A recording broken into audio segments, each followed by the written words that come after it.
This like friend different.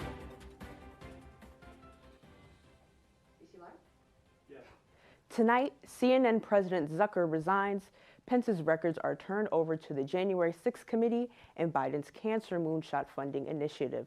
Coming up on The Rundown.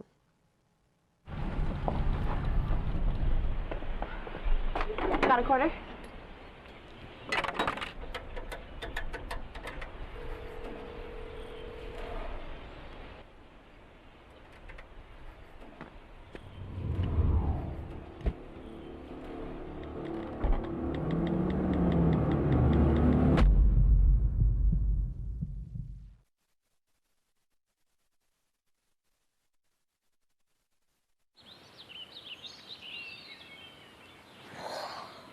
Oh, look, a redhead. Staring contest.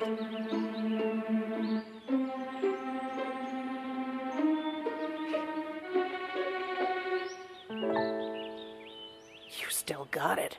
I know. Come alive with the forest. The dad was cute. They were looking right at us. Visit discovertheforest.org to find a forest near you. Hello, I'm Alina Barnes, and welcome to The Rundown. CNN President Jeff Zucker resigns after 9 years of serving the position due to his failure to disclose a consensual relationship with a colleague. This news came out as a part of the investigation of Chris Cuomo's tenure at CNN, where he was asked about the situation. The relationship is with Allison Gollust, his key lieutenant for the past 2 decades, who will not be leaving the company. Warner Media CEO thanks Zucker for his contributions and also announced that 3 senior leaders, Michael Bass, Amy Entills, and Ken Jotz, will serve as interim co-heads of CNN. The National Archives informed Trump that they will turn over records from former Vice President Mike Pence while investigating the January 6th attack on the Capitol. The letter will be handed over on March 3rd unless the court intervenes, joining the hundreds of Trump White House documents already given to the January 6th committee. President Biden is visiting New York City to meet with Mayor Eric Adams to discuss his administration's strategy on gun violence as the city is facing a rise in crime. Together, they will stop at police headquarters and visit a crime prevention center in Queens. The Biden administration says that their plan to combat violence includes funding for cities to put more police officers on the street and investing in community violence prevention programs. Along with the visit, the Justice Department is also planning to announce their initiatives to minimize violent crime and crack down on illegal guns. An ISIS leader died during a United States raid in Syria. Reporter Deborah Alfarone has the story.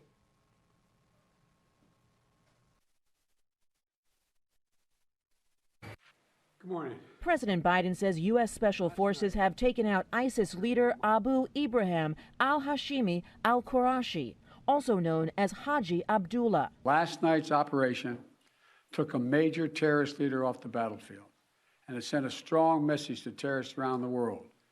We will come after you and find you. The raid took place in the Syrian town of Atmeh, not far from the Turkish border. The president watched the operation with members of the National Security Team. As our troops approached to capture the terrorist, in a final act of desperate cowardness, he, with no regard to the lives of his own family or others in the building, he chose to blow himself up, not just to the vest, but to blow up that 3rd floor. Syria's White Helmet Rescue Group says it found the bodies of 6 children and 4 women inside the rubble. Knowing that this terrorist had chosen to surround himself with families, including children, we made a choice to pursue a special forces raid at a much greater risk than to our own people, rather than targeting him with an airstrike. This man says he witnessed the raid.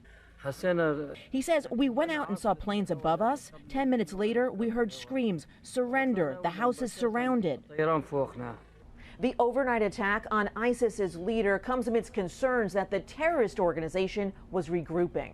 We've removed an ISIS commander, and that's very good news. Obviously, ISIS is a great threat to our interests, not only in the Middle East, but around the world. ISIS attacked a prison camp on January 21st, holding about 3,000 of its former prisoners. It was the largest battle between the U.S. military and the group in 3 years. Deborah Alfarone, CBS News, the White House. Next, Joe Biden relaunches a cancer campaign with the goal to reduce cancer deaths. Sorry about that. No, I've been staying at my dad's place because of everything. Where are we going? He's good.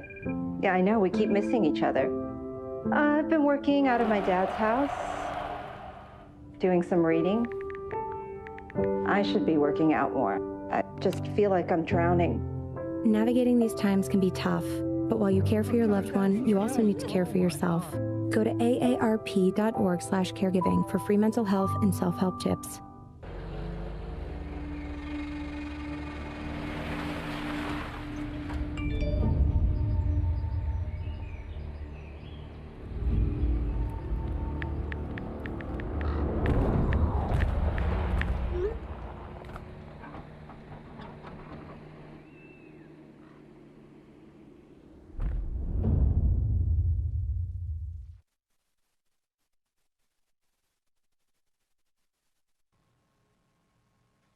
President Joe Biden is relaunching the Cancer Moonshot Initiative. The goal of the campaign is to cut the death rate from cancer in half over the next 25 years and also increase access to cancer detection tests. Biden will create a cancer cabinet that includes 18 federal departments. The initiative was originally launched back in 2016 when Biden was vice president. Joe Biden is deploying more U.S. troops to Russia in response to rising Russia-Ukraine tensions. Pentagon Press Secretary John Kirby says this will happen in the upcoming days, but the moves are not permanent.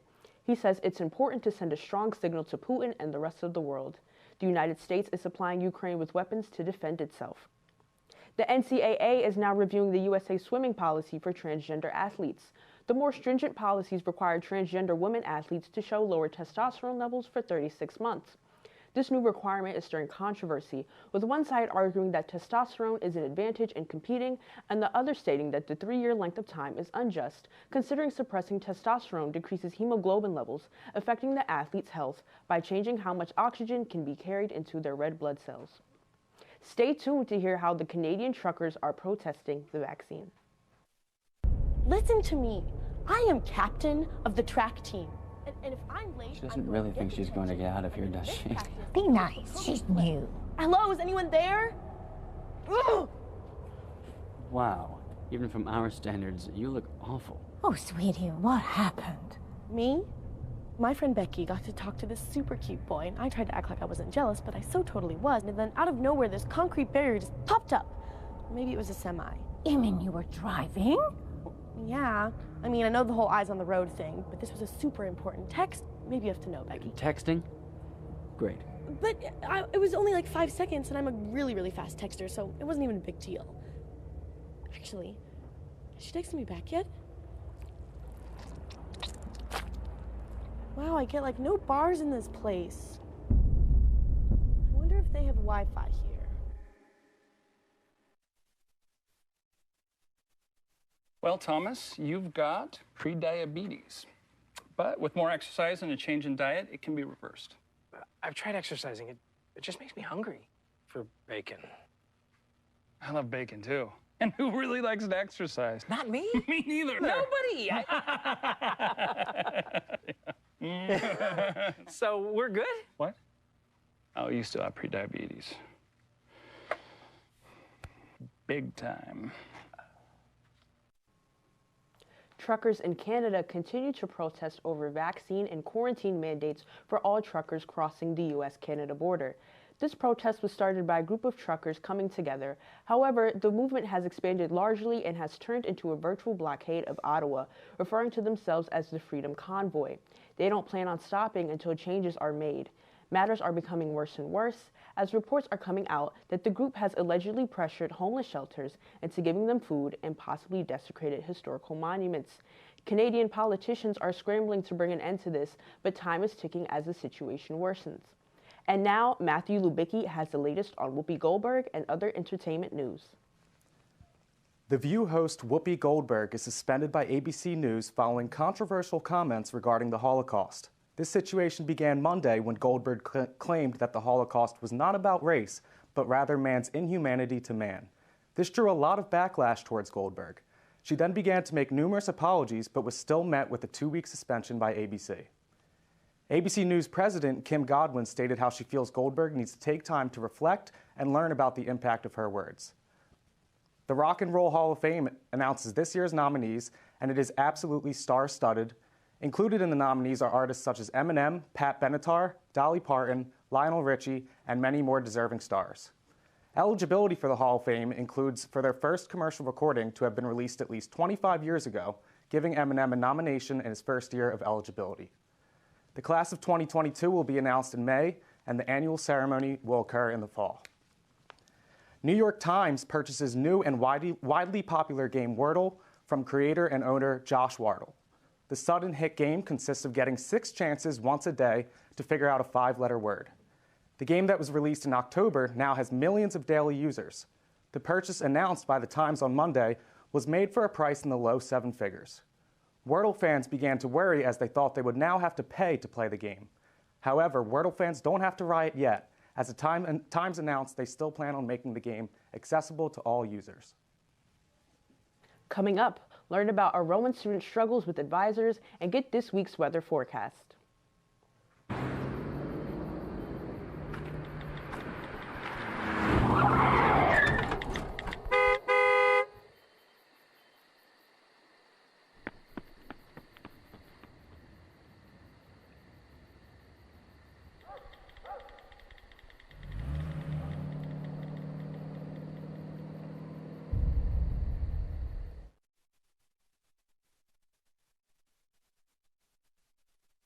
Maybe you can make retirement happen. After all, you made this vacation happen. Double points with every purchase? Cleverly merging promotions. Love it. Cross-referencing travel sites. And booking all your flights with those... Vouchers. I got us bumped. They were like, oh. But now they're like... Aloha. You aced this vacation. Now get the tips you need to get on track at aceyourretirement.org. Rowan University announces its Art Spring schedule, and it is jam-packed with amazing events. Included in the schedule is performances from Grammy Award-winning musicians, cutting-edge performances, and even concerts to display the talent of Rowan students. The season of performances is broken into 2 series, the Marie Rader Presenting Series and the Academic Series.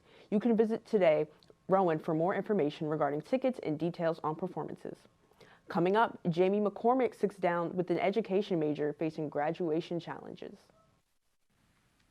Hi, welcome to today's special report. I'm Jamie McCormick, and today I'm joined by Jamie DeSantis, who is an inclusive education major here at Rowan University.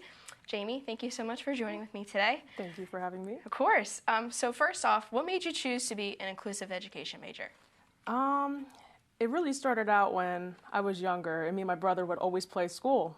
School is just something that I've always been happy to do. Mm-hmm. And then what made you pick to be an inclusive ed major, like specifically, rather than just I used to work at a daycare with a few special needs kids, and I feel like I developed a passion for that, and it's something that I really want to do. Awesome. So now it's my understanding, so like while most college students typically have one advisor assigned to them the entire time they're in school, in the past year you've had 3 different advisors. Can you tell me what that experience has been like for you? It's been kind of confusing actually, because I feel like I don't know who to go to with my academic work. So do I email the previous one or do we email the one that I have now? It's kind of a little crazy right now. Mm-hmm. So does that create confusion when it comes to picking your classes? Yes and no. There is a program guide that I can look at, but I would always like to go through my advisor just in case that's wrong. Got it. So then you've also briefly told me that, with the advisor switching, you felt like at one point you weren't going to be able to graduate on time. Can you walk me through that experience? Yeah, so my first advisor had previously told me that I needed these 2 classes that my next advisor told me that I did not need. So I was going off of the academic spreadsheet of the classes, and it turns out I don't need those classes at all. Wow. So then it's like, were you like stressing out trying to figure out? I was very stressed out, yeah. Yeah. Got it. Were there any classes that you've taken so far that you then later realized you didn't need to, or thankfully it didn't get to that Thankfully point? It didn't get to that, no. No? Okay, got it. So then, did you have to figure out if you're able to graduate on time by yourself, or did your one of your 3 advisors at least help you a little bit? I did it on my own. You did it all yourself. Got it. Yeah. So besides that, what has been the most challenging aspect of your major? Definitely the state standard tests, definitely. Got it. Those tests are incredibly hard to pass. Mm-hmm. And you have to pay each time you take them, You right? have to pay every time you take them, $90 per section. And there's always a deadline for it, which makes it, I feel like, more stressful than it is. Got it. And so then what's your top tip to education majors? Definitely, when you find out about the praxis, definitely start doing it. It's right away. Got it. And then have any of these challenges made you question being an education major and specifically inclusive ed? Absolutely not. No. I have a passion for this, and it's something that I've always wanted to do, like I said. There's always a light at the end of the tunnel. Awesome. Thank you so much. Thank you for joining me. And today, that was your special report. See you next time. Bye. Coming up, the weather report with Sienna Rampula.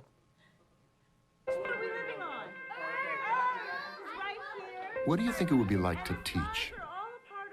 Chances are, you have no idea. Teachers today are breaking down obstacles, finding innovative ways to instill old lessons, proving that greatness can be found in everyday places, and that you don't need to be famous to be unforgettable.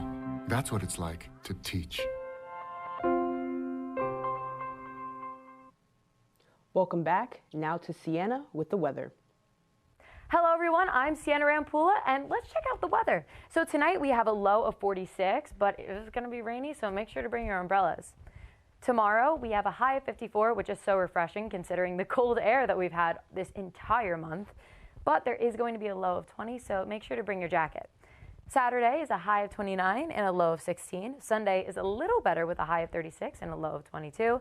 And then Monday and Tuesdays have highs that are in the 40s and lows that are generally in the 20s. All throughout the week is going to be mostly sunny except for tomorrow. Let's take a look at the weather window.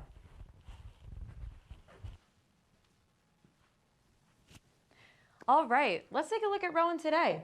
So we had a snowstorm last week. You kind of see the remnants of the snow all the way around here. It was a little cloudy. We didn't really get much sun. But next week we're going to get so much sun, which is something that we're all going to look forward to.